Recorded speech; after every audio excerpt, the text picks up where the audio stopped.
Promotions తోనే మూవీని hit చేయగలిగే డైరెక్టర్స్, మూవీపై బజ్ పెంచడం, ఆడియన్స్ లో ఎక్స్పెక్టేషన్స్ పెంచడం వీళ్ళ హ్యాబిట్. మరి వారెవరో చూసేద్దాం. నెంబర్ 3 వంగ.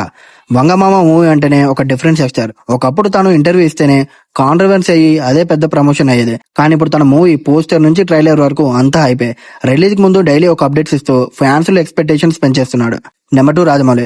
రాజమౌళి గురించి అందరికి తెలిసిందే. తాను స్టోరీ కంటెంట్ మీద ఎంతైతే ఫోకస్ చేస్తాడో సేమ్ ప్రమోషన్స్ కూడా అదే లెవెల్లో చేస్తాడు. నాకు తెలిసి ఈగ మూవీ నుంచి లేటెస్ట్ వారణాసి వరకు చాలా డిఫరెంట్ గా ఆ మూవీస్ గురించి ప్రమోట్ చేస్తాడు. ముందు రూల్స్ ని పరిచయం చేయడానికి ఒక ఈవెంట్, మళ్ళీ స్టోరీ రివీల్ కి ఒక ఈవెంట్, మూవీ స్టార్టింగ్ నుంచి రిలీజ్ అయ్యే వరకు అందరి అటెన్షన్ తన సినిమా పైనే ఉండేలా చేస్తాడు. ఒక సోషల్ మీడియాని ఎలా వాడాలో అలా వాడతాడు.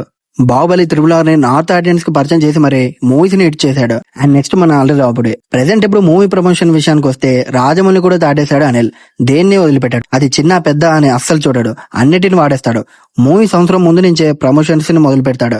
ప్రాంక్ అని, ఈవెంట్ అని, ఫస్ట్ లుక్, ఇంటర్వ్యూ, షోస్ ఇలా అన్నిటిలో ముందుంటాడు. F2 నుంచి ప్రెసెంట్ చెరు మూవీ దాకా సోషల్ మీడియాని గట్టిగా వాడేస్తున్నాడు.